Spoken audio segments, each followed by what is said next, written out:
오늘 저희가 읽었던 본문 1절에서 3절까지 말씀을 보면 하나님께서 우리를 구원하시기 전에 우리의 상태가 어땠는지에 대해서 이야기를 하고 있습니다. 자, 사도 바울이 왜 이토록 우리가 구원받기 이전에 우리의 상태가 어떠했는지에 대해서 많은 절을 할애해서 설명을 하고 있느냐 하면 우리가 구원받기 이전에 우리의 상태가 어떤 상태였는지를 아는 것이 굉장히 중요하기 때문에 그렇다라는 것이죠.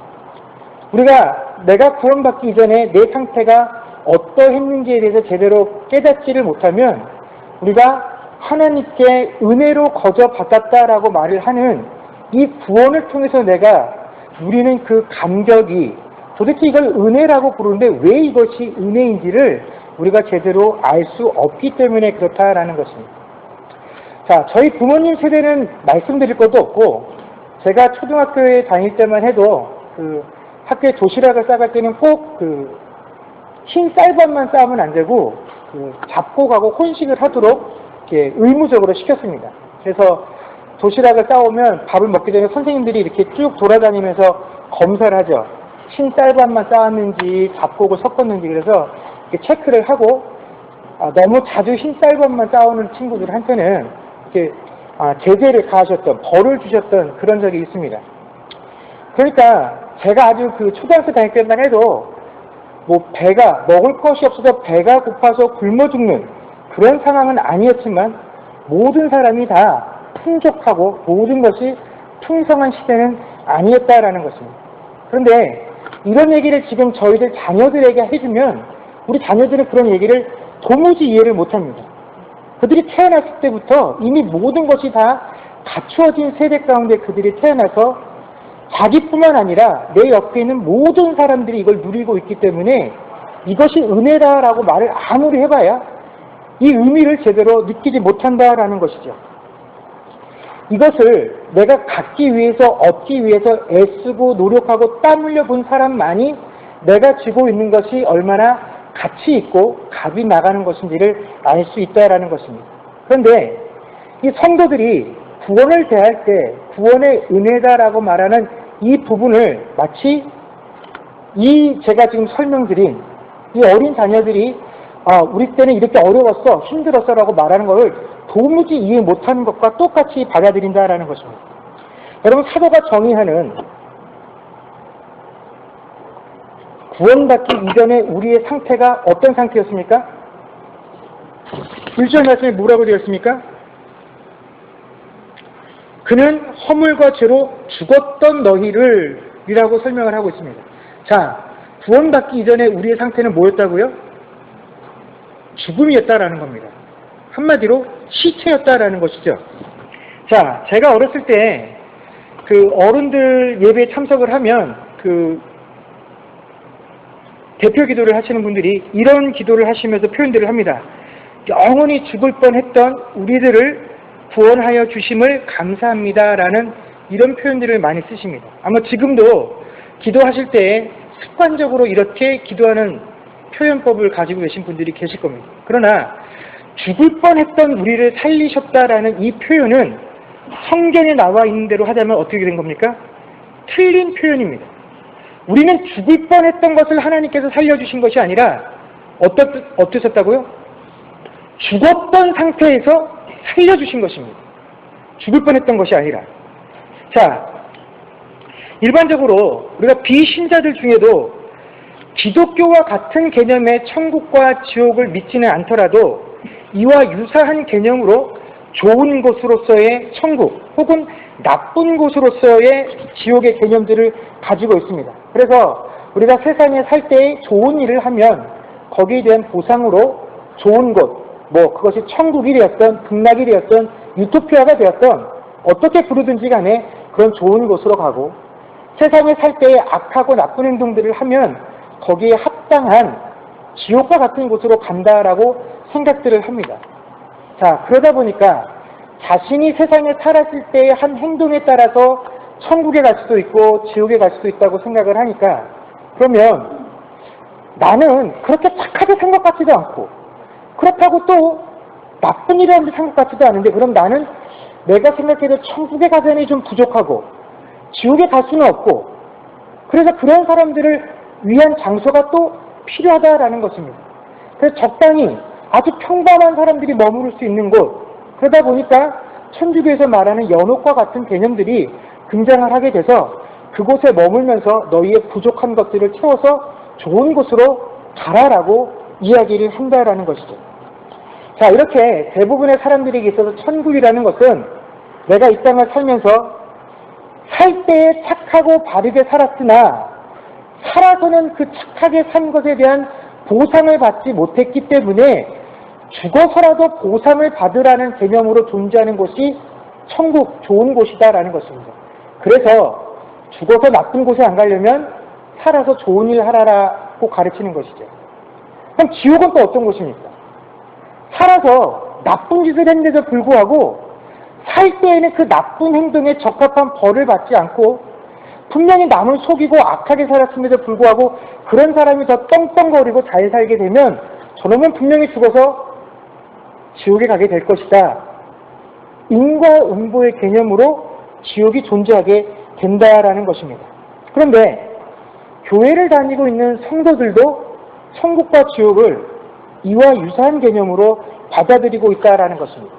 단지 교회를 다니는 성도들은 착하고 좋은 일이라는 것을 우리의 행위가 아니라 뭐라고 얘기를 하냐면 내가 예수를 믿었다라는 것, 예수를 믿은 그 행위를 잘한 행위다라고 생각을 해서 그 예수 믿은 행위의 결과로 천국에 가게 되고, 또 잘못한 것은 무엇이냐면 예수를 믿으라고 누군가 권면을 했는데 예수를 받아들이지 않고 거절하는 것, 이것이 잘못된 행동이기 때문에 그 행동에 대한 결과로 지옥에 가게 된다라고 이해를 한다라는 것입니다. 그러나 이렇게 생각하는 것은 성경이 우리에게 말씀해 주시는 것과는 전혀 틀린 것입니다.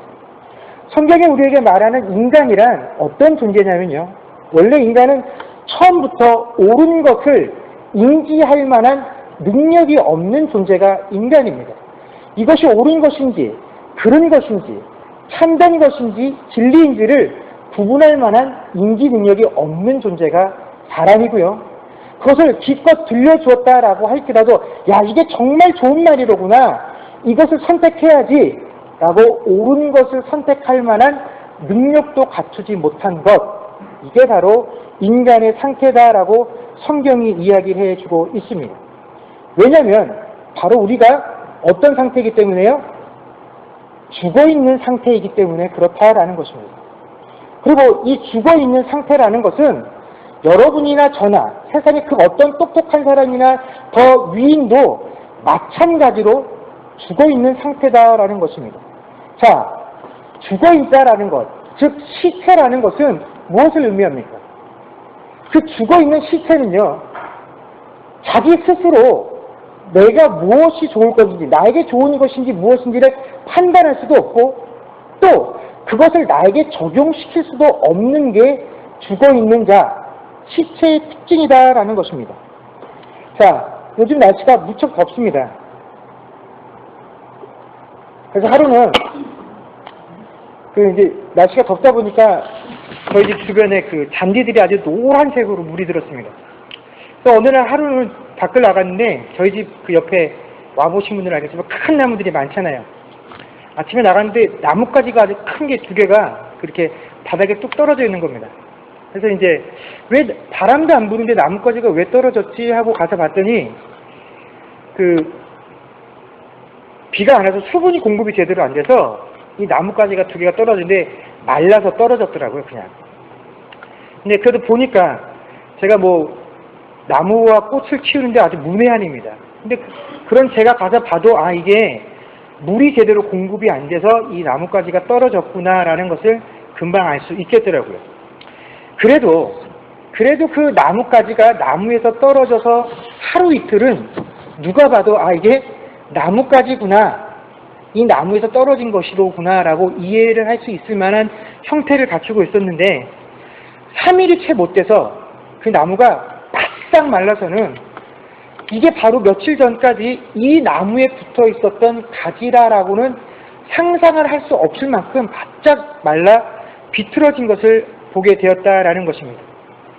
자, 그런데 여러분, 우리가 엄밀히 말해서 이 나뭇가지가 언제 죽은 것입니까? 네? 말이 어렵죠. 자, 나뭇가지가 말라 비틀어서 죽은 걸 보고 이 나뭇가지가 죽었어라고 우리 다 판단을 할 수 있습니다. 자, 그런데 엄밀히 말해서 그 나뭇가지가 죽었다라고 우리가 판단할 수 있는 상황은 어느 순간에 이 나뭇가지는 이제 끝났구나, 더 이상 생명이 없구나라고 느낄 수 있는 겁니까? 그렇죠. 나무로부터 떨어지는 그 순간에 우리는 그 나뭇가지는 이제 끝났다, 이제 더 이상 생명이 없다라고 말을 하게 된다라는 것입니다.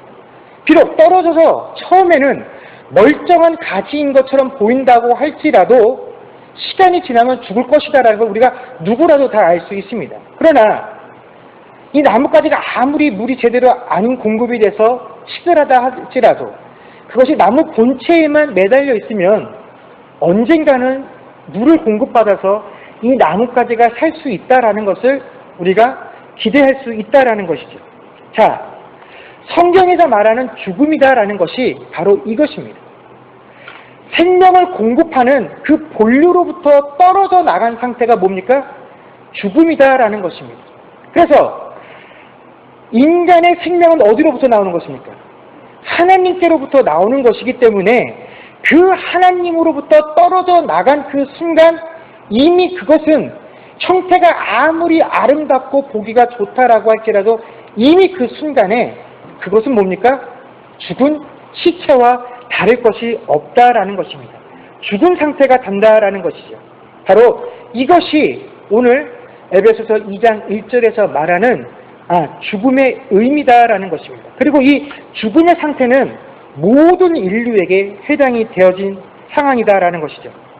그리고 떨어져 나간 가지가 자신의 힘으로는 절대로 그 나뭇가지에 붙을 수 없는 것처럼 이 인류도 하나님께로부터 떨어져 나온 그 이후에 죽음의 상태로 들어간 이후로는 자기 스스로, 인류 힘 스스로는 그 하나님께로 다시 어떻게 해요? 나아갈 수 없고 붙을 수가 없다라는 것입니다. 그래서 하나님께서 어떻게 하면 이 떨어져 나간 가지들을 나에게 다시 붙일 것인가, 그 일들을 할 수 있는 중보자로 누구를 보내신 것입니까?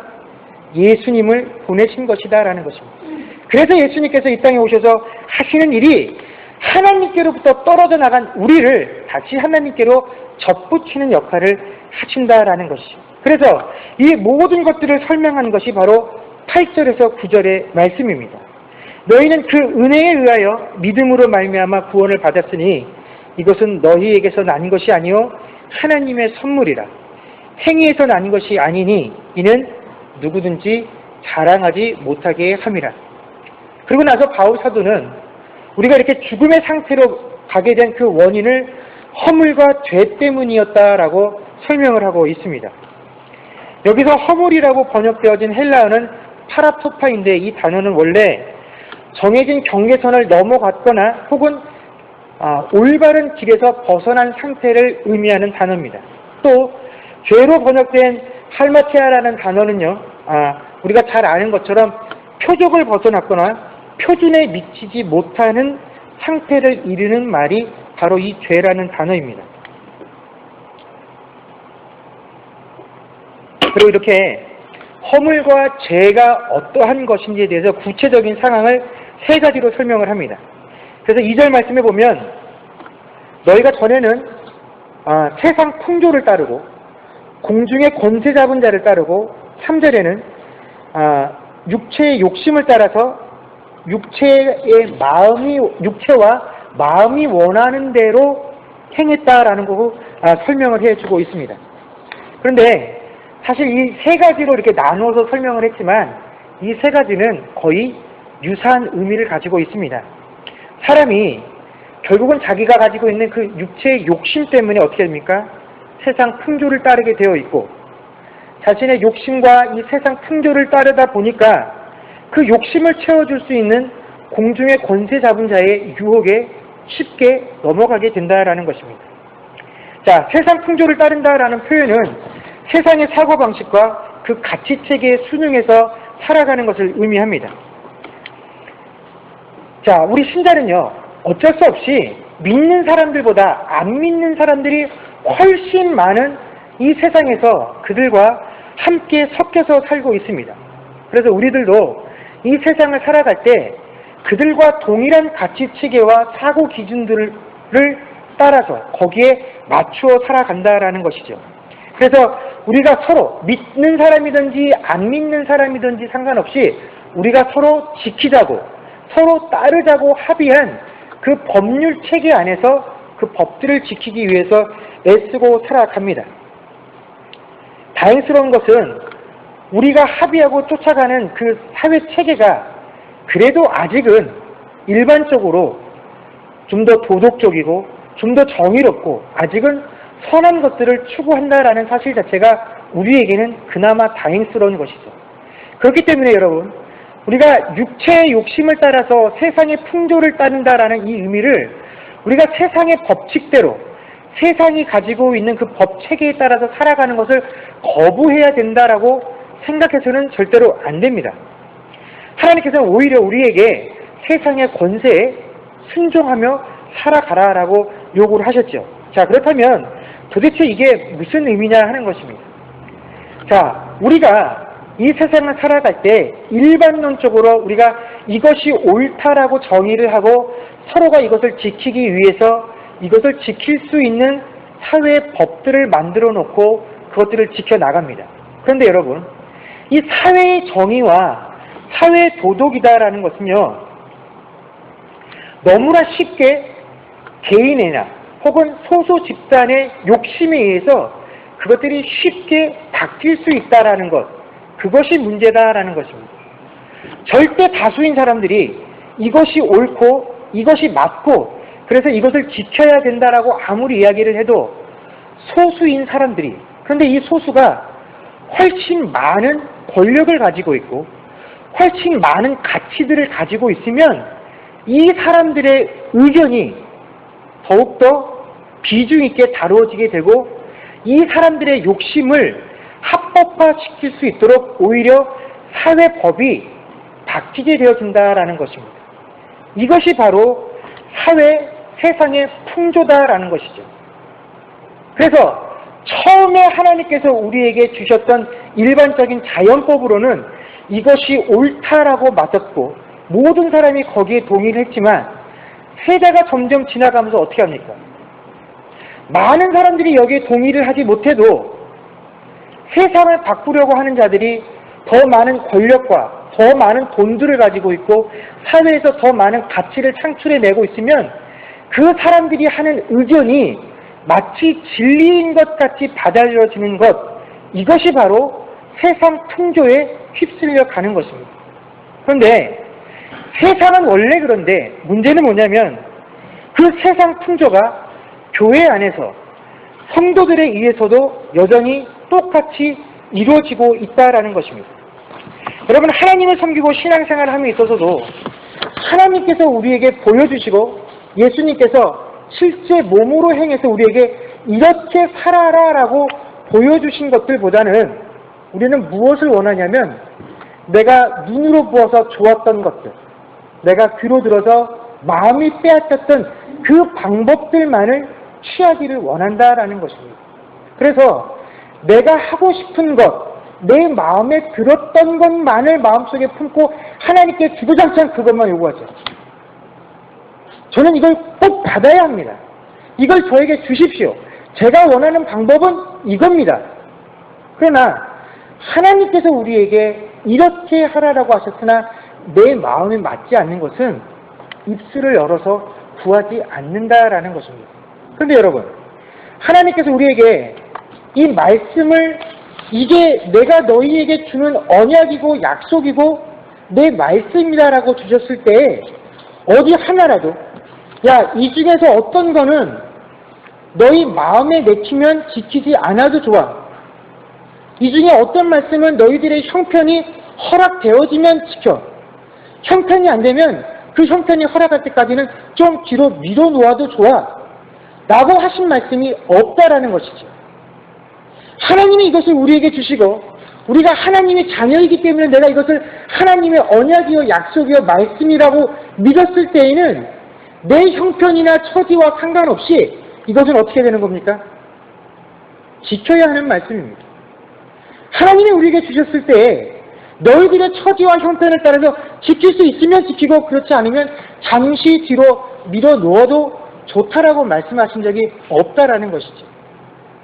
그런데 우리가 이 세상의 풍조를 따라서 이것이 많은 사람들이 그렇게 해야 된다라고 알고 있음에도 불구하고 또 그렇게 해야 된다라고 느끼고 있음에도 불구하고 소수의 몇 사람이 이대로 살지 않고 순종하지 않아도 내가 갖고 싶은 것, 내가 원하는 것들을 얻은 그 방법들을 훨씬 더 사모하고 그 방법들을 추구하고 그것들을 교회 안에 들어와서 그것이 마치 진리인 양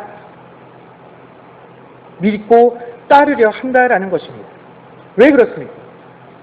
자신의 유익을 위해서 살기 때문에 그렇다라는 것입니다. 자신의 유익을 추구하기 때문에 그 방법이 세상의 풍조였든 하나님께서 원하시는 방법인지를 고려하지 않는다라는 것입니다. 근데 여러분, 너희가 좋던지 싫던지 하고 상관없이 이것이 내 말씀이기 때문에 이 말씀에 온전히 순종해야 한다라는 것, 그것이 하나님께서 우리에게 정해놓으신 경계입니다. 너희들의 형편과 처지와는 상관없이 내가 너희에게 준 이 말씀을 너희가 다 순종해야 되는 것, 그것이 하나님이 우리에게 주신 표적이다라는 것이죠. 그렇기 때문에 그 하나님의 경계를 벗어나고 하나님이 맞추라고 주신 그 표적에서 벗어나는 건 다 무엇입니까? 허물이고 죄라는 것입니다. 그리고 그 허물과 죄 가운데 있는 것은 뭐하고 다를 것이 없다라는 것입니까? 죽음과 다를 것이 없고 그것은 우리가 구원받기 이전의 삶과 또한 다를 것이 없다라는 것이죠.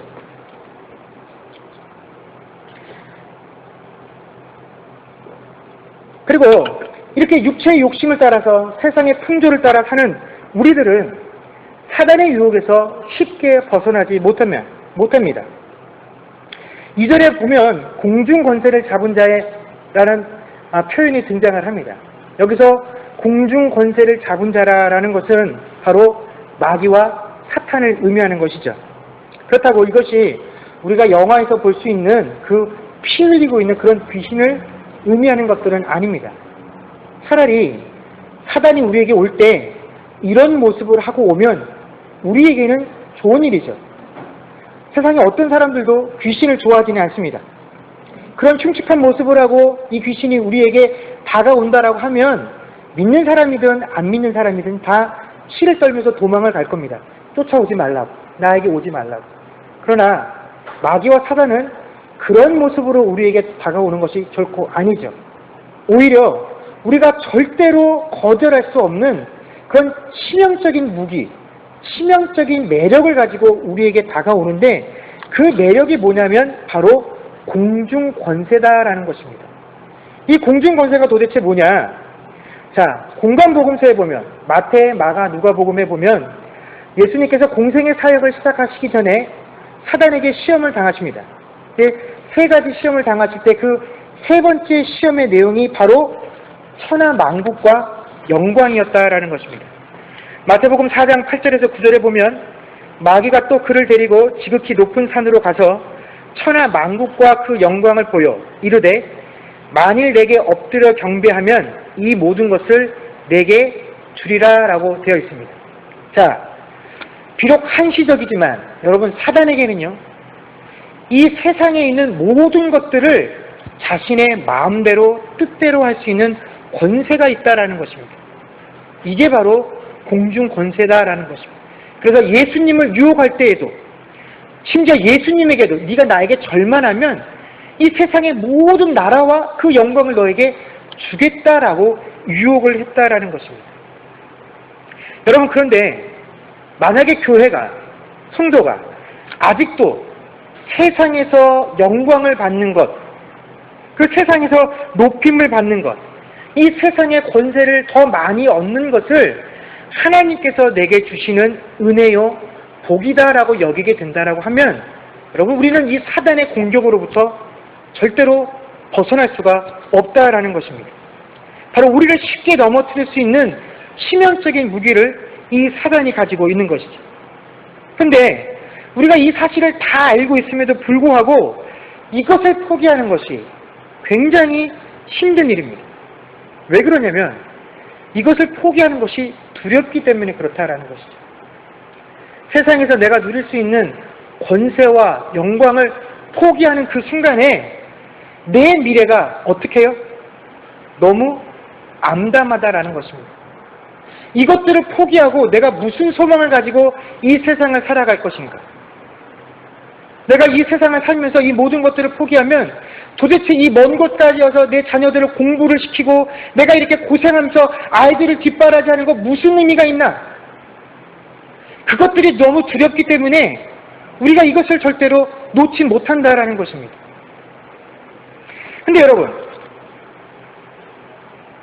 정말로 놀라운 것은요, 하나님께서 우리가 이 모든 것들을 다 포기했기 때문에, 이것들을 다 깨닫고 하나님 앞에 회개했기 때문에 우리들의 그런 모습을 보고 이제는 너희가 모든 걸 깨달았구나, 알았구나, 이제는 너희가 거기서부터 돌아왔구나, 그러니 이제 너희를 내가 내 자녀로 삼아줄게 라고 하신 것이 아니다라는 것입니다. 우리가 그것이 도대체 무엇인지도 모를 때에, 이것이 죄인지도 모를 때에 어떻게 해요? 하나님께서 우리를 그 자리에서 건져내셔서 우리를 하나님의 자녀로 삼으셨다라는 것입니다. 그리고 우리를 그 하나님의 자녀로 이끌어내실 때에 자, 이제 내가 처음 너희를 이곳에서 끌어내왔으니 이제 죄라는 걸 알았으니 이제부터는 너희 힘으로 너희가 죄주껏 알아서 이 유혹에도 넘어가지 말고 너희들의 삶에서 이것들을 사모하고 이것들을 추구하는 마음들을 자꾸 빼버려라.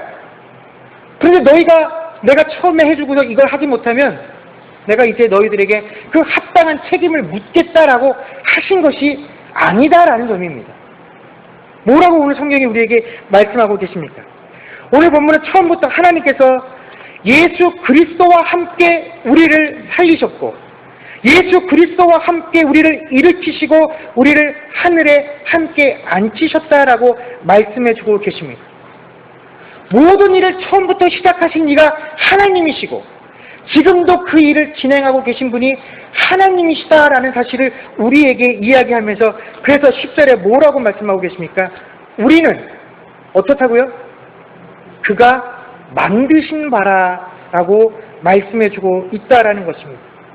그렇기 때문에 단지 우리가 할 것은 그 하나님께서 이 역사를 시작하신 그 하나님께서 마지막 그날에 우리를 예수 그리스도의 장성한 분량에 이르기까지 우리를 만들어 가실 그 하나님의 손길을 기대하는 것, 그것이 우리가 해야 할 일이다라는 것입니다.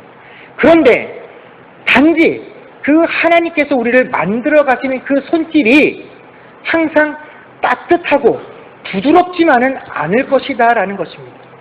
때로는 그 손길이 아플 수 있습니다. 때로는 그 손길이 따가울 수 있습니다. 그러나 우리는 그것이 하나님의 손길인 것을 알 때 하나님이 나를 빚어가시는 그 과정 가운데 있구나라고 하면 그 하나님의 손길과 방법에 무엇을 해야 한다라는 것입니까? 순종해야 한다라는 것입니다. 그것이 진리인 고로 하나님께서 나를 진리의 모습으로 만들어 가시는 그 과정 가운데 순종함이 우리에게 필요하다라는 것입니다. 그러면서 하나님께서 만들어 가실 우리의 모습, 그 미래의 모습을 기대하라라고 말씀하는데 그게 뭐냐면 바로 그리스도 안에서 우리가 선한 일을 행해야 한다라는 것입니다. 자, 여러분들에게 한 가지 질문을 드리겠습니다. 그리스도인들에게 있어서 선한 일이란 무엇입니까?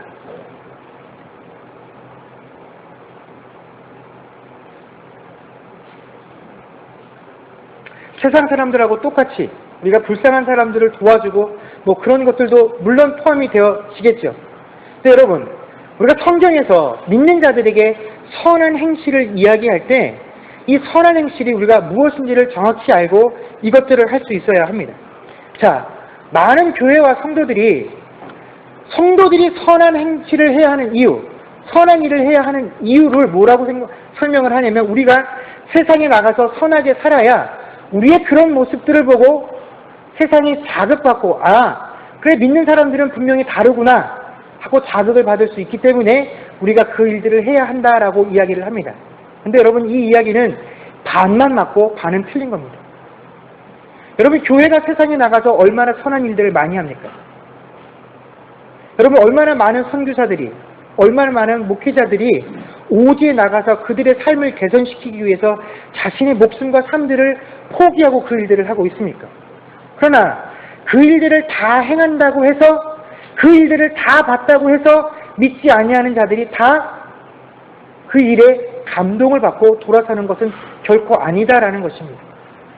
우리가 그런 행동을 할 때 우리들의 모습을 보면서 어떤 사람은, 아, 내가 예수를 믿어야 되겠다, 구원받는 일에 조금이라도 자극을 받을 수도 있고, 또 어떤 이는 그 일을 너희들만 그런 일 하냐? 예수 안 믿어도 얼마든지 착한 일 하는 사람 많다라고 하고 전혀 자극을 안 받을 수도 있습니다. 그러나 하나님께서 우리에게 선한 행실과 선한 일을 할 때는 너희가 나가서 그 일을 함으로 그 일의 결과로 어떤 것이 벌어지기 때문에 착한 일을 해야 한다라는 것이 아니라, 선한 일과 선한 행실이 무엇의 증거이기 때문에 그렇습니까? 너희가 구원받은 자의 증거이기 때문에 그 일을 한다라고 말씀을 하시는 겁니다. 그러니까 우리가 세상에 나가서 그 선한 행실들을 보여주는 건 누구에게 보여주기 위한 겁니까? 세상에게 보여주려는 것이 아닙니다. 하나님에게 보여주는 겁니다. 하나님, 내가 구원받은 자로서 이렇게 살아가고 있습니다. 그래서 우리는 그 선한 행실의 책임을 누구에게 지는 겁니까? 하나님에게 지는 것이다라는 것입니다.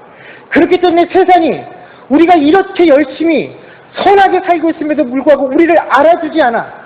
하나님, 내가 세상에서 이렇게 선하게 살고 있는데도 세상이 오히려 나를 핍박하네요. 그럴 수밖에요. 우리의 이 선한 행실은 누구를 보라고 하는 겁니까? 하나님을 보라고 하는 겁니다. 하나님이 나를 구원해 주셨기 때문에 그 구원의 결과로 내가 이렇게 사는 겁니다 라고 하는 거기 때문에 세상이 어떻게 평가하고 세상이 어떻게 나에게 반응하냐 하는 것은 결코 중요하지 않다라는 것입니다. 여러분, 우리는 이 세상을 살아가면서 믿지 않은 자들과 함께 이 세상을 살아갈 때 구원의 은혜, 구원의 은혜다라고 말을 하지만 그 구원의 은혜가 무엇인지도 제대로 알지 못하고, 그렇기 때문에 그 은혜가 주는 감격을 제대로 누리지 못한 채 살아갑니다. 그러면서 이 세상에서 믿지 아니하는 자들과 세상의 것들을 놓고 함께 경쟁을 하기 때문에 끊임없이 내 안에 있는 이 육체의 욕심을 따라서 세상의 풍조대로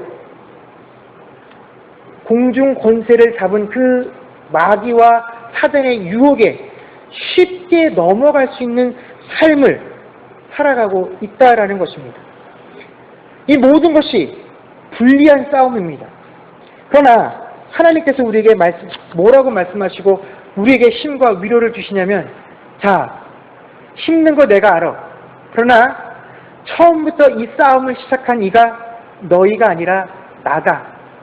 지금까지 너희를 여기까지 이끌어온 것도 너희가 가지고 있었던 재물인 것 같고, 너희가 가지고 있었던 건강인 것 같고, 너를 둘러싸고 있는 너희의 인맥들과 관계의 힘인 것 같지만 다 내가 지금까지 해왔던 것이고, 지금 이 어렵다라고 생각하는 순간에도 너를 지키고 보호할 리가 나고, 마지막 순간에 너를 완성시켜 나가기도 나라고 하나님께서 말씀해주고 계신다라는 것입니다.